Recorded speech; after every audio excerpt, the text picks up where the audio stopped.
She's a force to be reckoned with, and she's reshaping the narrative of aging and challenging societal norms every step of the way. From her early days as a fashion rule breaker to revolutionizing the industry with DJ2 jeans. Seriously, this woman looks phenomenal and her energy is amazing. And she is just getting started on her third act.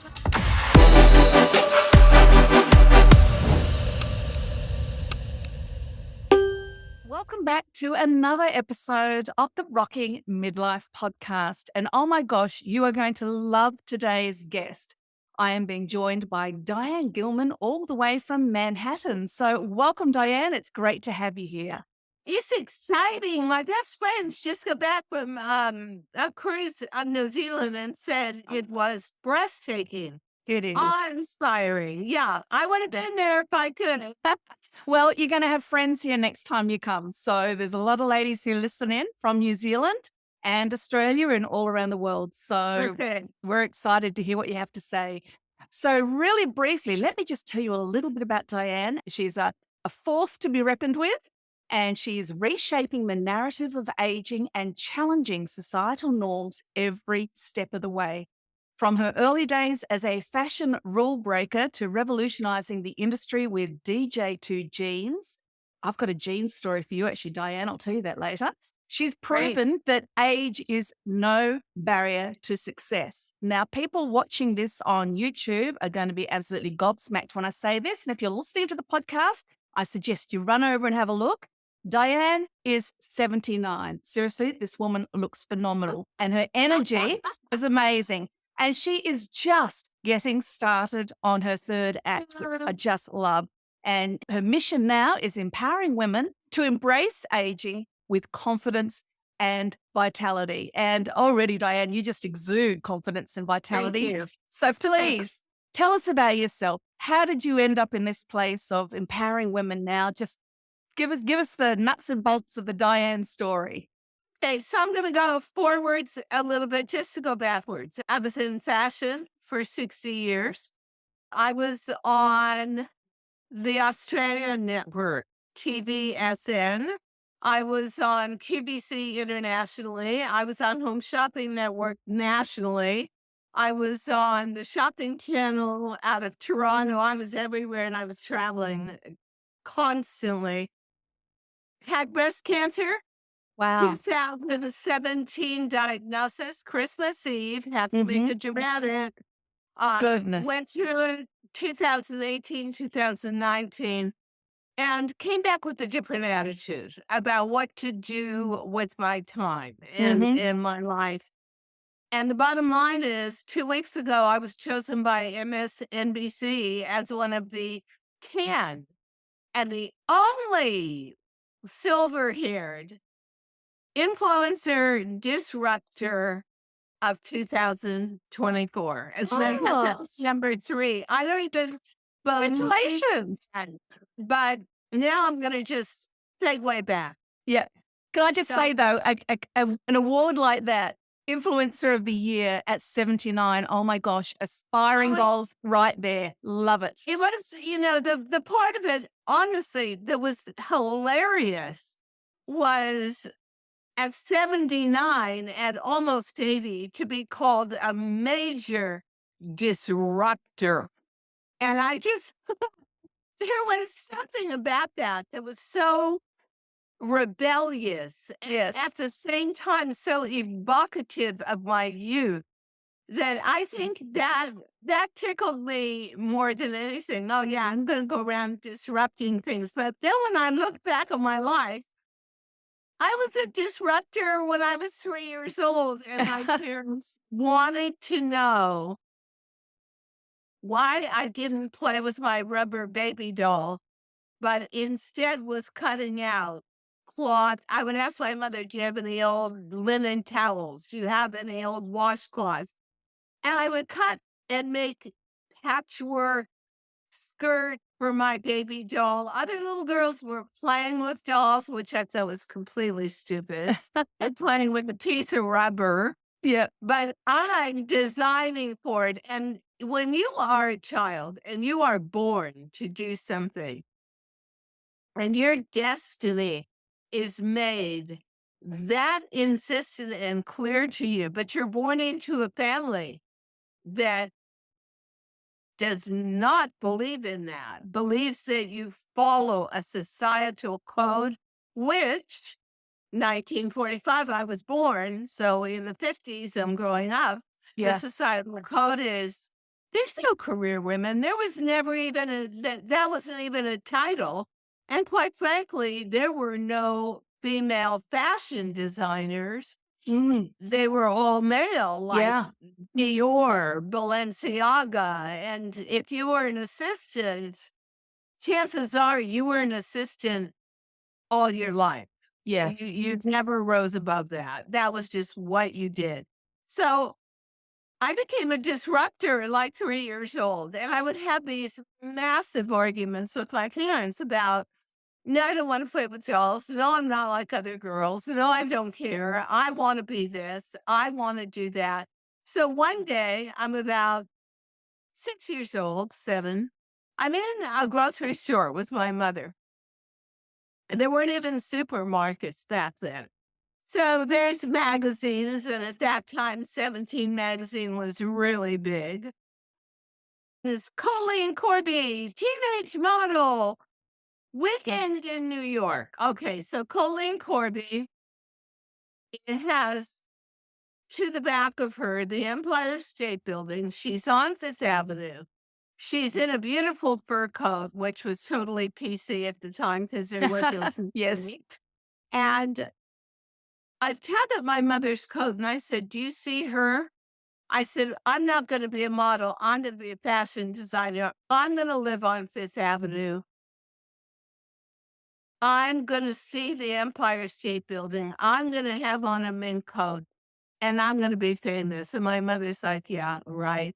And I live on Fifth Avenue, Yeah. went to the Empire State Building, in my view.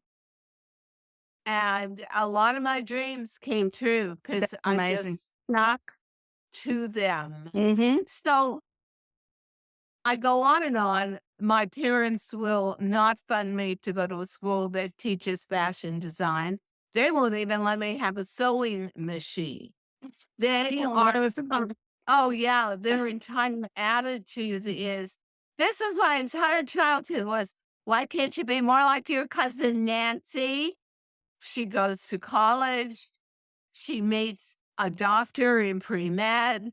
She marries him. She becomes a receptionist in his office, and she has 7 children. Well, shoot me. I mean, that had there was no attractiveness there for me. So when I was about 18, I had to. I left home. I had to choose between what I knew was going to be my life if I was brave enough, or acquiescing to a template, a societal template that did not fit me, and I would be miserable my whole life. It was scary to leave. We lived in Beverly Hills. I grew up in the back of the Cadillac. I mean, but I had to do it. And one of the first things that happened to me was I met Cher. Oh, wow. And I met Cher, and I wound up designing many dresses for her. She was very beautiful. She was young at the time. I'm not even sure she and Sonny were married yet, but that woman was exquisite and she knew what she wanted. Then, while Aunt Margaret was dating Elvis, I met Aunt Margaret, and it goes on. Then I met Rod Stewart, and then I met Jimi Hendrix, and then I met Janis Joplin, and Oh my so goodness. I would take, yeah, LA was like that at the time. LA, Los Mm. Angeles was very open, very hippie-ish. It wasn't a giant music industry yet. Yeah. Yeah. You didn't have those barriers. So how I met Janis Joplin. I had a boyfriend who was a record agent. And one night he said, "Meet me up on the strip, Sunset Strip, after Whiskey a Go Go, Mm-hmm. the club to be Yep. at." And it's a surprise. I said, don't, they're closed on, they're dark on Monday nights. He said, well, that's part of the surprise. This Monday, they're not. Just meet me there at 8 o'clock. So I get to the whiskey and I figure I better dress pretty cool. And at that time, I was taking my denim and anybody who would give me their denim and slashing it and hand painting it and Mm. embroidering it, jeweling it, patching it. So I have on a very cool jean jacket I made. We get into the club. For a club that was that gigantic, the stage was actually only about 8 inches high. Oh, wow. And yeah, set up against the wall, not big. If you had a really big band, you were gonna have a problem playing there. So I'm waiting. There's about maybe maximum 20 other record agents in the place, all with their quote unquote old ladies. That's what girlfriends all that's and Yeah. hilarious. Out comes this woman with giant red hair, a neon boa around her, and a bottle of Southern Comfort. Takes a drink, lays the bottle down, opens her mouth, and this wall of sound comes out. The band, at that time, I think the holding somebody was just two, maybe maximum three guys. Yeah. So everyone struggles out on stage. She was breathtaking. There Mm. was no doubt she was genius. And afterwards, and my boyfriend didn't see it. He Oh, was no. working for RCA. And afterwards, he said, she'll never make it. I'm like, so, but we go up to talk to her. We're so close to the stage. We're literally on the stage. And she goes to me, hey, man, that jacket is groovy. And I said, take it. Cheers, take it. And that started me out making heavily embellished denim and leather pieces for rock star royalty. It was quite a party. And it went on for about 8 years. So when I'm about 26, I had moved up to San Francisco because I made stuff for Gracie Slick and the Jefferson Airplane, and also Jim Morrison and the Mhm. Doors, because my best friend was dating Jim Morrison for years. Oh, gosh. And yeah, you can see it was just very easy. Everything flowed, and you just had to be at the right place at the right time. And I looked in the mirror one day, and I was living at that time with a very famous disc jockey and rock and roll. And I just said, you know what? The party is over. I'm you're too old, Diane. Like you're verging on 27 years old. You've never done a professional thing in your life. You can't keep this going forever. And when I say that, I mean it. Like, I got invited. I remember getting invited by one of the Grateful Dead to one of their famous parties in their farm Mhm. on pounds. And I said, are you crazy? I said, you're going to dump a pound of LSD in your well water, and that party's going to turn into a 6 month party. Oh, my That goodness. was the lies. It was wild. I Yeah. remember going to a birthday party of Rod Stewart's, and he was wearing my hand-painted leather pants. And I remember Lou de la Falaise, who later became the muse for Yves Saint Laurent, very soon afterwards, actually, just had on two pieces of buckskin, one in the front, one in the back, laced together at the shoulder and the side. And she was dancing around the table, which was kind of shaped like the Last Supper. I mean, you can't make this stuff up. So the first part of my career was very individualized, not at all in a corporate or professional setting. And that day, I just said, you know what? I've got to go to New York. I can't do, if I do this one more year, something in me is going to snap and I'm never going to do what I need to do, but terrifies me, which is coming to New York and actually becoming a recognized professional. So I Yeah. come to New York. That is This pretty is about huge. That's very huge at such a young age to have such it a was definitive decision made and then to with no act on it. money, no Mhm. money, enough money to buy a ticket, Yeah. get a taxi from the airport. But I know one person in New York wound up becoming business partners with him for a while. But so I come to New York and I realized something. No one cares if you tell them you're talented, that in industries that depend on talent, entertainment industry, music industry, film, television, whatever it is, those industries and the money men behind them, and I underline men because Mhm. there were Yeah. no women. Um,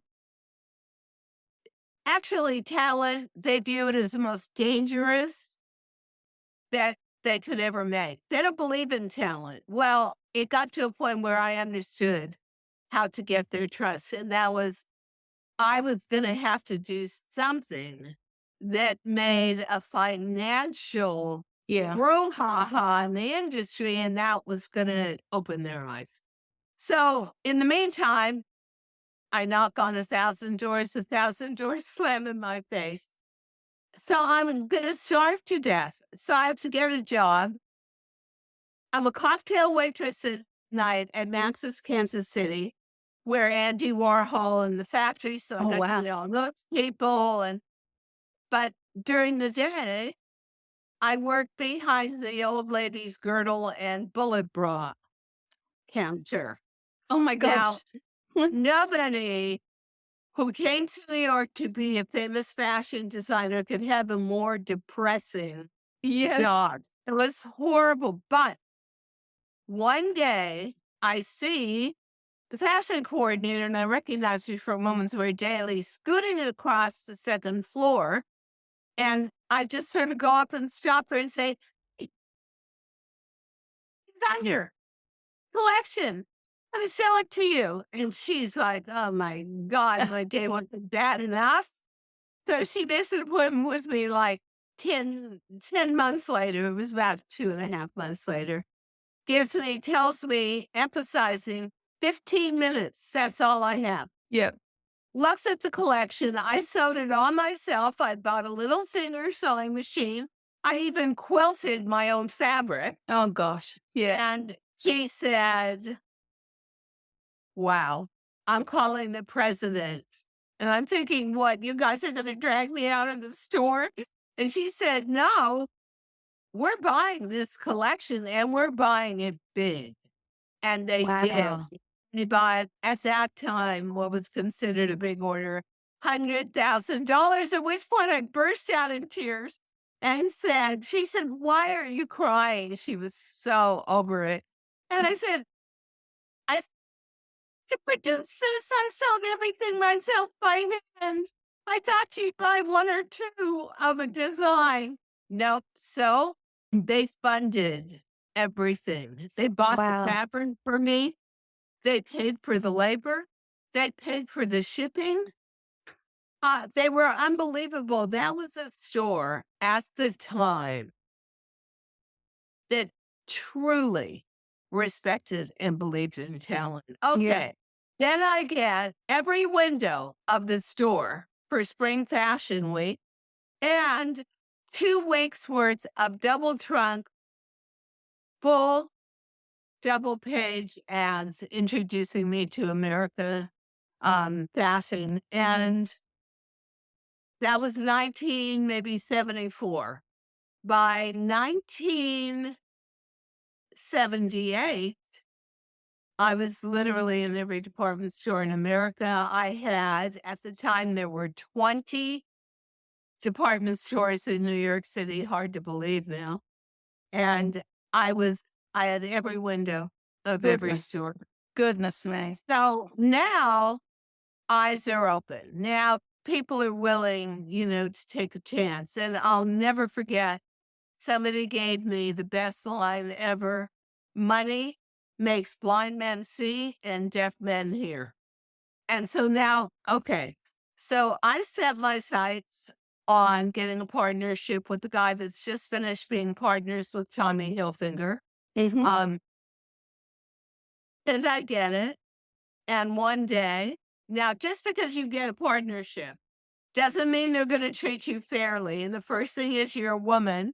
Yeah. They'll pay you less. And the next thing is you're a creative, they're a suit. They're going to try and get something over on you because they want the money. So, but long story short, one day he walks up to me, my new business partner, who is pretty famous and actually very smart, but just kind of had a criminal mind. And he said, "Close your eyes. I'm going to put something in the palm of your hand, and I want you to tell me what it is." I said, "Buckskin suede, like Ralph Lauren buckskin suede." He said, "No, washable silk." And I said, "He's stupid. You can't wash silk." He said, "Now you can." Oh, So I that's cool. introduced washable silk to America. And the one thing that was great about washable silk as a natural fiber was it took print beautifully. And because I always had that other artistic side beyond the commercial side that wanted to draw and paint and color and experiment, um, I started painting all the Mhm. prints from silk. And that Lovely. was very, very successful. So at one point, I had a Diane Gilman department. We had it in every major department store in America. My name was up on the wall. It's phenomenal. So at that time, I realized that my partners were really cheating me. They wanted to go public with my name, but they wanted me to sign off and basically say, "I don't care about making any money off of that." Well, I cared a lot. And I sued them. And when I sued them, I did not realize what a powerful business conglomerate they were, a mixture of New York and Hong Kong.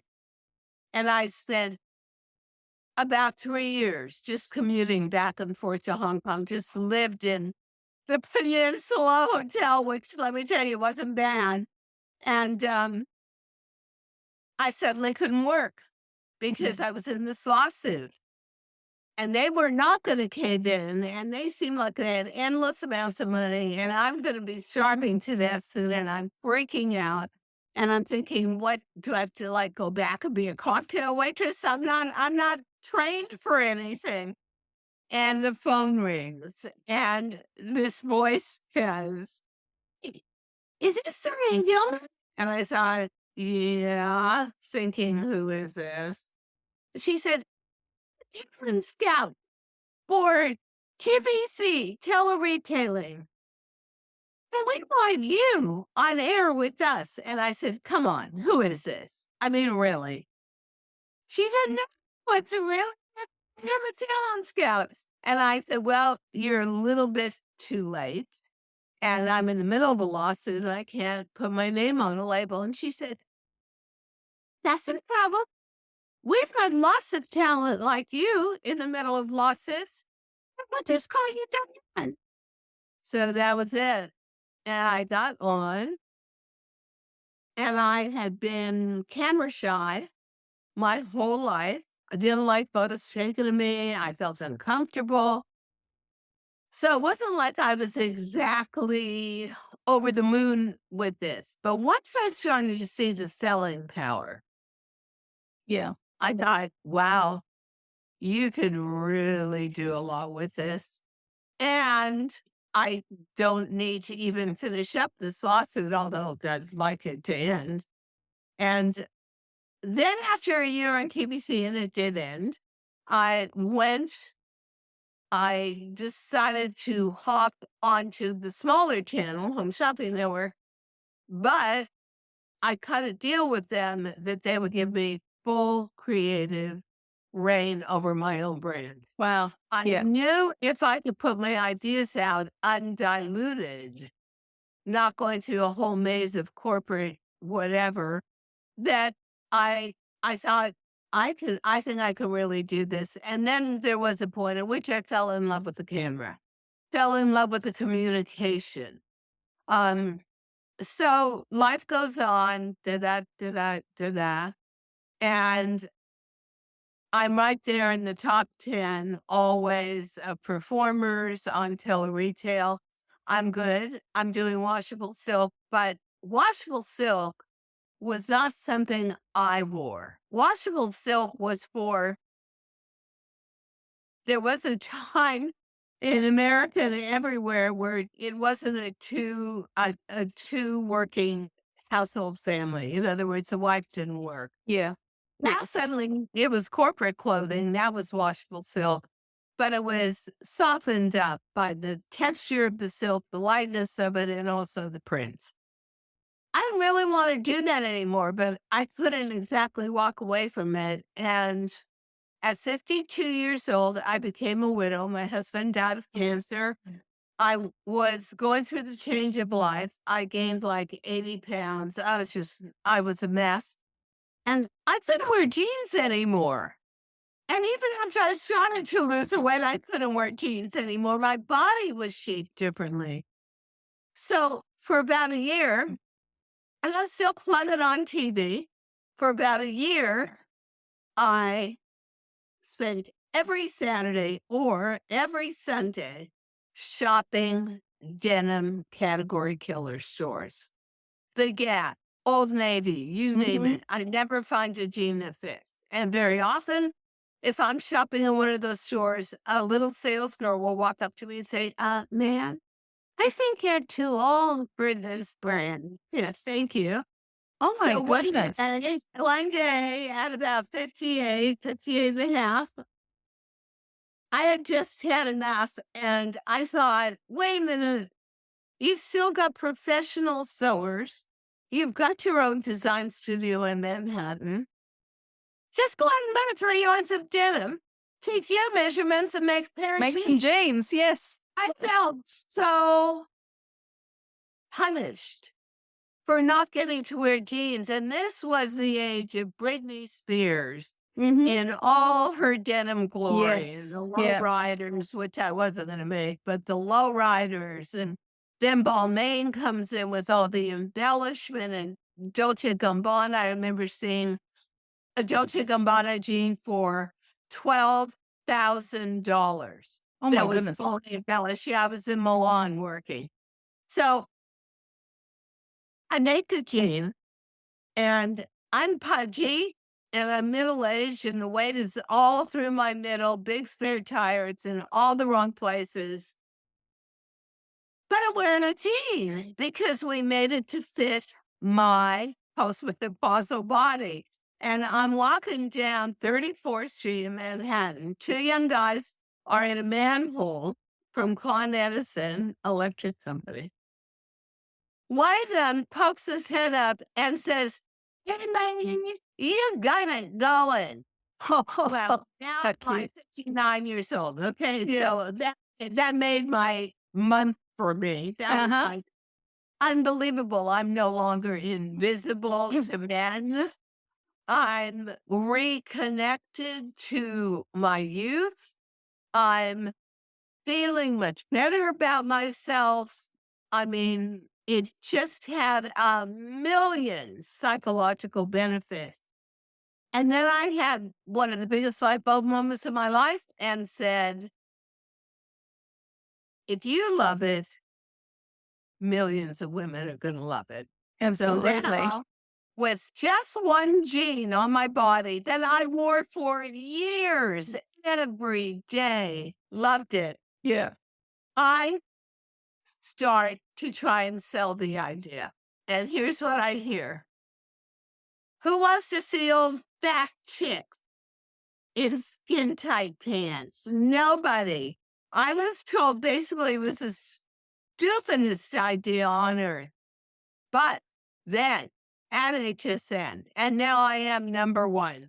fashion-wise. I'm a triumvirate of one of three. One was in inventions like felt hangers and huge. Me, Diane Gilman fashions, and a guy that sold vitamins on air was, and way three were the foundation for all the money made on the network. So she was going to at least listen to me. You Female, had a bit of female. power. Yeah, you had a bit of power So, now. Yeah. so I go to see the female CEO. So no, she actually, I'm wearing Coke cans in my hair to sandwich. I look like something from outer space. The door, someone knocks on my green room. I open it up. I look at her and I said, "Who are you? And what do you want? I'm about to go on air." And she says, "Well, I kind of want to know what you want to do with the rest of your life on the scene as CEO." And I thought, okay, you don't deserve to live, Diane. This moment is just too ugly. And I said, "What do I want to do? I want to sell jeans on air to middle-aged and for middle-aged women." Yeah. She said, "Well, we've never been able to sell a fitted bottom on air." I said, "I know, but I believe I can do it." She said, "And we've never successfully sold a jean." I said, "Yeah, because you keep getting these jeans that fit Yeah. 18-year-olds, Yeah. weigh 80 pounds, and you then put someone super young and super skinny on air showing them, and the customer will relate." I said, "I promise you, they will relate to me, and I understand how to get the philosophy across, and this brand will have an amazing foundation to it that will go on for years." So she said, "Okay, but I'm not wasting prime time because I want 500,000 an hour out of prime time. So I'll give you 1 hour to prove yourself." Okay, 1 hour. I get 5 a.m. Eastern Standard Time, which means in California it's 2 a.m. on a freezing cold February morning with a large size host, because you've got to go on air with an employee of the company, the network, who was screaming at me at the top of her lungs, "It's teens." And well, she was a size 4X. And I'm crying. I'm crying. Oh, She's crying. And suddenly the studio lights go on. It's, "Good morning, everybody." Well, we had 5,000 jeans to sell, and they were supposed to have jackets and tops dyed to match. That cargo box got embargoed at, yeah, on the pier of San Diego. So all we had no matching. We just had jeans. And we sold 5,000 jeans in 3 minutes in 3 minutes. and had nothing left to sell for the entire hour. My goodness. Yeah. You know, there's just something, it's universal, isn't it, jeans? I mean, because you're talking about you over there in New York. It's the same thing down here. Finding Totally. the right pair of jeans just does so much to your psyche, how you feel about yourself. And and it doesn't matter. I mentioned at the beginning, I've got a little story for you. And it's funny, you said that you had your first revelation about jeans when you're 52. When I was 52, an article came out saying that women over the age of 53 should not wear jeans.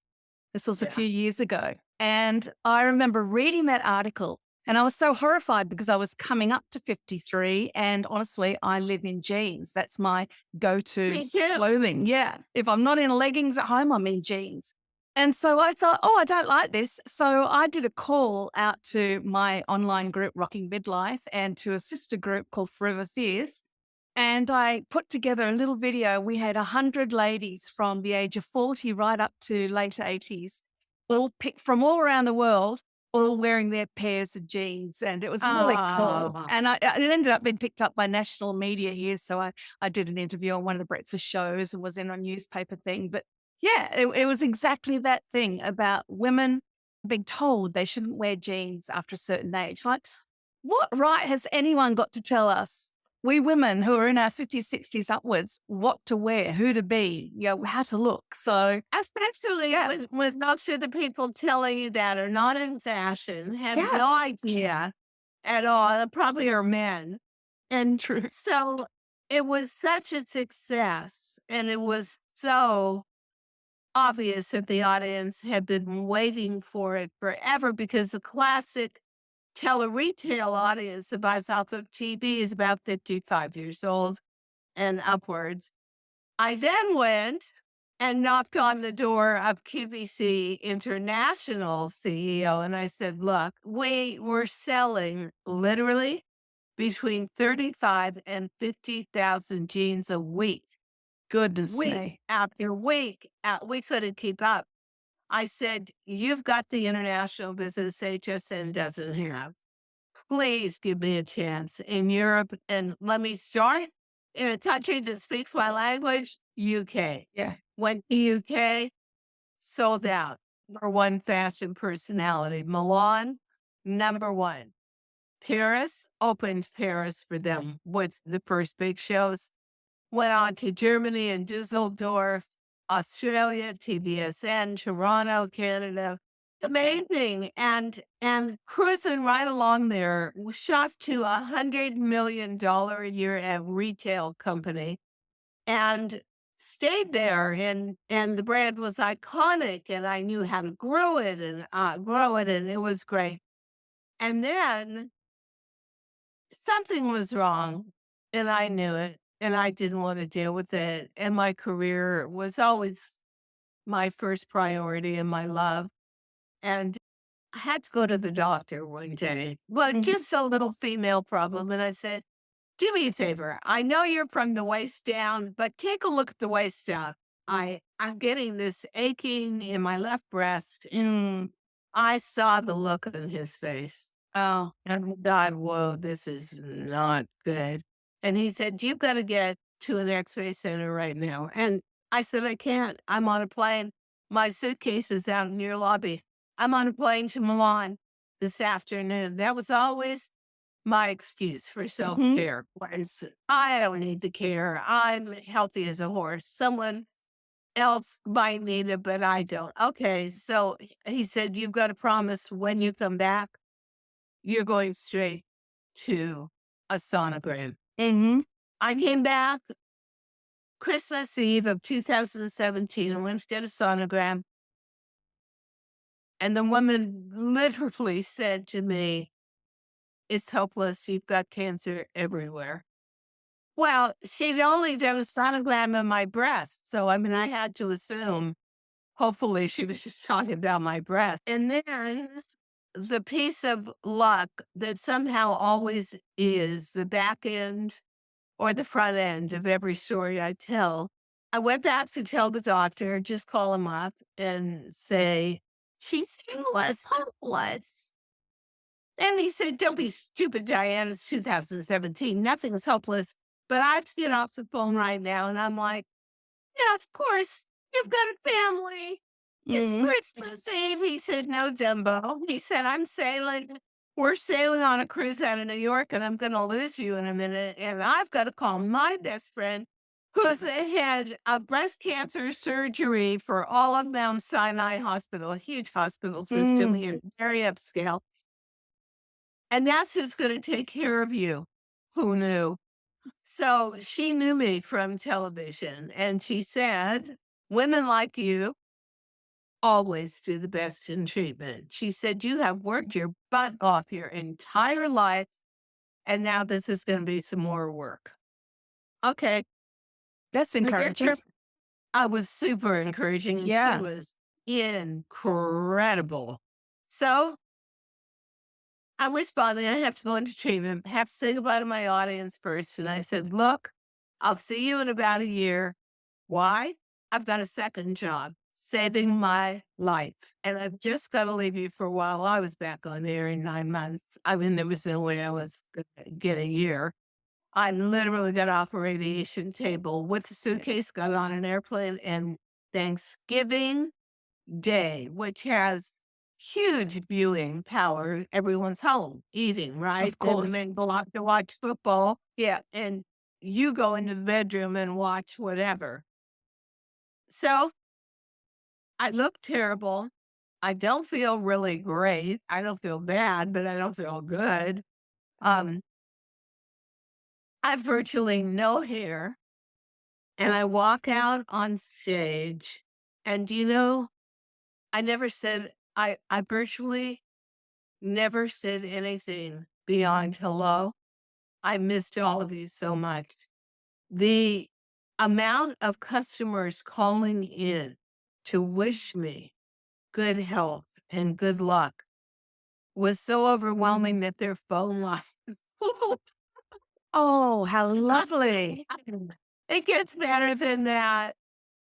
In one day, we sold 225,000 jeans in No. less than 24 hours. Goodness. I Just virtually, now I didn't even have to sell it. It was, I knew I built a female community, but I could not believe how vibrant that community was, how kind they were, how they were rooting for me. So life kind of goes on, and there's all sorts of side stuff that happens to you when you have chemo. And I would like to not be traveling so much. I realize it's not good for me, and blah, blah, blah. Long story short, I sell my company in my name, and I realize afterwards that these people are going to give me a very rocky road. They don't really understand my philosophy. They think it should just be for 18-year-olds. I don't know. That happens a lot when corporations buy a single creator's brand. Yeah. So I thought about it, and I thought about it, and I thought, you know what? Ask yourself this question. Do you want to do this for the rest of your life? The answer was no. I'm just talking me to me, and does it make your heart beat fast? Like, are you excited about it anymore? And the answer was no. Mm. And then I asked myself the ultimate question. You're 78 years old.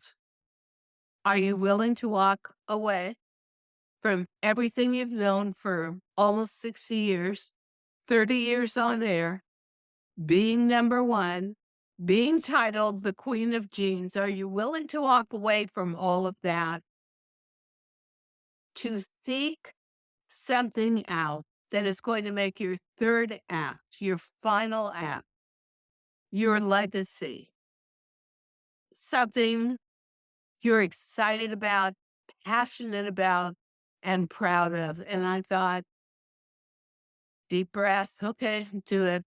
Just do it. It was like jumping off of the Empire State Building with a bungee cord for the first time ever. Yeah. And it was scary. And I wasn't quite sure what I was going to do. And within 3.5 weeks, here comes Madam Luck again. I get an email out of nowhere. Hi, my name is da da da. I've got a podcast for people over 50. I'd love to have you be my co-host. What? Ah, cool. So I did that for Yeah. about 5 months. Mhm. And I felt sorry for the guy because he said, you can choose all the guests. And I chose nothing but women who had women's stories. Yeah. And my social media manager came to me, who had worked with me in fashion for a decade, and said, okay, take a deep breath, step away and do your own podcast. So I thought, ooh, could I? I'm in here on air, and you've always got a host, even if you're bitching about that host all the time. I mean, she's there, security blanket. And so I said, you really think Yeah, yes. So now we are rated in the top 10 on YouTube of Oh, female wonderful. podcasts over 50. I just got the Disruptor Award, an influencer award for women's, and I've been on 3 magazine covers and countless magazines this year. And we just started doing short reels for Instagram end of April. And um, our first viral is now 2.5 million. Our second is a 1.7 million. So what I learned out of this was if you know you've got passion, and I have a passion for communication and excellence. And somebody said to me, "Don't you miss fashion?" I said, "No, but if I do, I just go shopping and buy something for myself, Yeah. right?" Yeah. But I also felt that fashion has sort of become a treadmill. So I wrote my second book, Too Young to Be Old, and that's what we made the podcast. And it's about my life and my challenges. And then I just wrote my third book called Women Thrive. I'm part of an international anthology about the most challenging moments you go through. And now for all my sisters, my female community over 50, I'm doing the self-care, self-love cookbook. So Oh, if you very cook cool. alone or just have one other person with you, Yeah. you're an empty nester, you've gone through divorce, you've had a husband who was ill and passed on, whatever, and you're alone, you will tend to not take care of yourself. Not eat good food, not not do the things you need to do that are gonna usher you into that third act and that phase of life. So yeah, so now I'm working on the cookbook. And then after that, I've already got a fifth book lined up. So what you believe you are and what you believe you can do is what will manifest itself if Yes. you just keep believing. But we are taught that after 50, women, and especially in America, women are expendable. Let me Yeah. step aside. If you're not, the best thing you could do is babysit the grandkids when that's needed. I'm sorry, but that's not my third act. Okay. I want to leave a legacy. I came out of breast cancer a very different person with a lot more empathy, a lot more compassion, Mm-hmm. a lot more feel for community. Yes. And I've got a mission to make women over 50 seen and heard and respected and appreciated and activated. And you can make these the best years of your life. But it's work, it's Yes. self-actualization. And society teaches us the exact opposite. We're talking the same language right down to the legacy. I mean, one of my books talks about creating a legacy for yourself too. Like, what is the footprint that you want to leave behind? And for most people, they do want to leave something behind, whether it's something just immediately with their memories or their recipes or physical things. But there's very few people I find that are just not interested in having nothing remembered of them. But to create a legacy requires still living your life and still making a difference. And whatever it is that you're called to do, it's still living it out to its fullness.